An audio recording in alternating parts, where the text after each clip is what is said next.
We're back. It was a bit of a slow opening. We always cut our ads break short if something cool happens, but because nothing really cool happened, it was just like a Forge expand, or not even, it was just like a Nexus first even. It's slower opening here. We hop now into game number 3.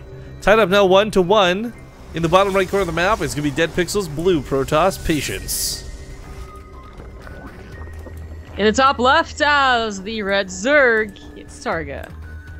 There's a lot of downsides to using a delay on stream, and I really hate that we can't really interact with people, we can't respond immediately. Like, I want to be like, hey, Maker, what's up, in chat, but, you know, by the time he hears it, he may have already just ADD'd and left. So there's a lot of ways I wish we didn't have to use a delay, but one of the few nice benefits is we can control the commercial breaks a little bit better.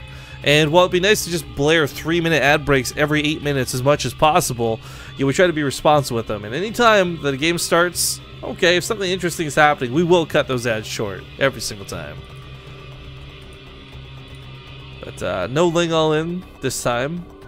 Patience with a pretty decent wall. So far, so good. Yeah, already tons better than they were first game. And the second game. In a straight up game, I would consider Patience to be poised to win. But in Legacy of the Void, in a straight up game, I would give it to Targa. Even though Patience is a very strong all-in in the Immortal Adept. Well, this is a bit unfortunate. The Zealot leaves the wall. Ling's rush right past it, but Mothership Core will push this back. Whoa! Okay, so I just clicked on Flash the stream by mistake when I was refreshing Team Liquid, and I can't obviously watch the stream, so I'm going to close it. But did I see that correctly? Is he playing Protoss? Yeah, he is. Why? He's really good with Protoss. He wanted to change. Well, first of all, a lot of top players play all the 3 races. Like Life is like Grandmaster of all 3 or something like that. But then second, Flash just really likes Protoss. Like it fits his Brood War style a lot more, and he's always said that. So sometimes he'll just have fun, or he'll warm up with Protoss. Cool. Yeah, it's a little bit of a bummer because, you know, it doesn't do the past broadcast save, so I can't watch. Every single time Flash is streamed, it's been like, well, we've been casting something. Yeah, or just like really terrible hours. But that's why people, they're both good guy and scumbag Steve. Yeah. Record them and put them on YouTube. Kind of sucks though. Not to lead us down the path of StarCraft 2 dead game, because we've heard it before. I definitely don't think it is. But it does suck, because I remember the first time Flash streamed ever, it was like 11K views, easy peasy. Now it's on like front page of Twitch. It's like 4K views. It's not that special, I guess. I don't know. It's kind yeah, of but it's kind of like 7K, even with all the other stuff that's going on right now. Yeah. So this tournament, the Kung Fu Cup, has Snoop playing in it right now. Stefano tried to stream. Kung Fu Cup is all Zerg. Jesus. I know, that's why I'm not watching it, but you know, Snoop's a fan favorite, so. Hey, Timmy time! 15-month resub. Thanks for coming back, man. Love that name. Love reading that name every single time. Also, I think people just really hate Flash's music. Oh, is it like super Korean stuff? It is Korean ballads, like 80% of the time. Which I don't like, so. Oh, well, if you don't like it, oh my gosh. Well, I'm usually the one that everyone's like, do you like this about Korea? And if I say no, they're like, okay, then it's probably not that good. Korea boo. If I say yes, they probably say it's not that good too. People when they hate on K-pop. Hey, so there's the, Hydra's Den turning into the, Lurker Den. Yeah, they're Lurker Den. Definitely this is doesn't very look like powerful. anything else. Ever seen that movie Teeth? No, but I think I know where this is going. Anyways, I like the idea of the Lurkers. Maybe try and catch Patience a little off guard. We'll see if he's able to deal with them. Lurkers are really powerful, and against most Protoss things, just generally speaking, Zealots can take the hits, but the Stalkers, the Sentries, not so much. Lurker pushes after a Roach or Roach Hydra, or just as the first push. It doesn't even matter. It is really effective against Protoss. I've had to play against this. I've done it to Protoss. Honestly, you just gotta try and survive. Maybe you can use disruptors effectively, but then eventually I think you have to get up to Colossus. And Colossus just, Yeah, they're so weird because they're just not... I think if there was a new player, right, a prodigy or whatever that never played StarCraft before, but he touches Legacy of the Void, they're like, oh, these Colossus units are pretty interesting. They got a very unique role in the game. But it's because everyone's been relying on Colossus, and they've been these really, really like good backbone of your army type units. Adjusting to the new ones is a lot more difficult for the old school players. Yeah. It's definitely true. I still think Blink Stalkers are an okay opener, but that's usually because sentries really help out with force fields until you have a lot of Blink Stalkers, and sentries aren't that helpful either in Legacy of the Void. It's really tough to make this work versus lurkers. I definitely think all the micro and all the problems of the matchup is on the Protoss more than the Zerg. But we'll see how Patience decides to deal with it. He's going to go for a Dark Shrine, so at the very least, this will be able to bring back the lurkers at least once in a desperate scenario. Oh. Hey, Oatmaker just subscribed.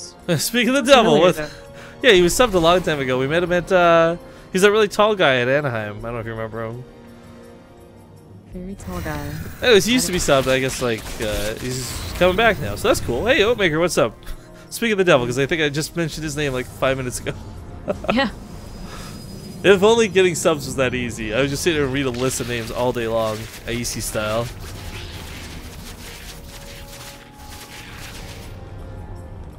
But okay, so we got the wall coming down. It's gonna be a little bit painful because behind this is not just a couple of units, it's not a couple of lings, it's a lot of lurkers, a lot of hydras. And the new detection methods for Protoss are not as good as the old ones. For example, there are some situations where Revelation is better, but in some situations it's much worse. Like this one, for example. Now we got DTs attacking the third while this goes on, but this prompts Targa to just go in for the big attack here on the other side of the field. Not going home to defend, but just going full bore with the attack. And there's, well, just such limited detection. Nothing really available. The Adept Warp-ins I like as a response. Like, I actually really like that he thought of them. There's one observer. If this gets sniped, it doesn't matter what gets warped in. Well, that's true. But I mean, just that they'll be able to take care of the Hydras. Oh no! No! While being able to take a few shots from the lurkers. But he still gets the third base. Oh, the DTs are just wrecking base. The Stalkers get melted by those lurkers. Ling's gonna go for the attack. They could have actually surrounded the Adepts waiting for transfer. Oh my god. Oh, those sentries just popped. Yeah. Oh dear. Can't really ignore lurkers. They are quite good. Honestly, even the Adepts sentries weren't even helping out that much. I think they were a waste of gas to begin with. Well, Targa may have lost his third. He has annihilated the third of his opponent. He's killed all the probes here in the natural base. I mean, Patience is down to 15 workers. I don't care how many DTs you got. 15 workers sucks. This is a terrible number to be on. Yeah. Targa's not even dead yet. He's gonna try to slip past and go for the surround on the Adepts. That's ballsy. That's risky. He doesn't need more Hydras in the way. He's cleaning up DT back at home. Alright, so that's gonna stall him out for a little bit. But Patience is down to 16 probes. DTs are the only thing he really has. Oh, I don't think he saw it slip through to the main. That could be a little bit annoying. Yo, I still think that, like, if Targa wants to go for another round of lurkers, which, granted, he can't really afford to do right now, they're quite expensive, but if he gets another round of lurkers, it just snipes off that one observer. I feel like this game is just his. In fact, it might be without that still. Lings and Hydras on mass like this, yes, the Adepts do lots of bonus damage to light, but they attack so slow it might not even matter. It's like a warrior versus a rogue. It's strength versus speed. With another, like, 6 Adepts warping in, I think he takes the fight, but he doesn't have enough money to do that. He is running out of main money, main minerals. So is Targa. They're both on pretty poor economy. We got, oh man, I can't even say this name. Hudeharen? It says, what if it's really life, and it's just an elaborate hoax that it was Targa? Yeah, dude, probably, right? Life would take time out of his busy schedule to pretend to be Targa for a few weeks. For a couple of months. It definitely seems likely. You know, hanging out with your girlfriend? Nah, bro. Fake Targa. Well, this attack him to the natural base is quite scary. There's not tons of lurkers, but I feel like there's enough to really just make this choke work against Patience. If Patience tries to walk through that at all, he's dead. That pylon depower, though. Storm's about to finish. Really, if he had not lost the natural probe, so even if he had lost the third, maybe even then, and he had this composition, I think he would do okay.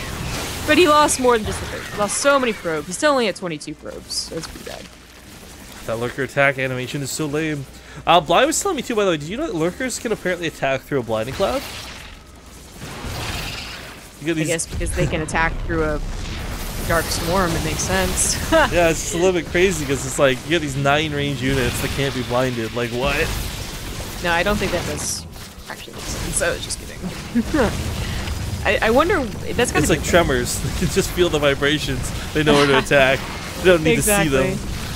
That's good. That's The interesting. Archons, losing the Archons is so expensive and so costly, and the lurkers still haven't even been properly cleaned up. We got more Lings, more Hydras coming across the map, and Patience is fighting for his life here in the natural. It's an oracle. Just trying his darndest. I got Hey, this, got the guys. drones. Stop mining. So again, they're both on super crappy economy. The Patience just can't deal with the lurkers. Yeah, GG. Targa will take game number 3, now with a 2-1 lead. Nice.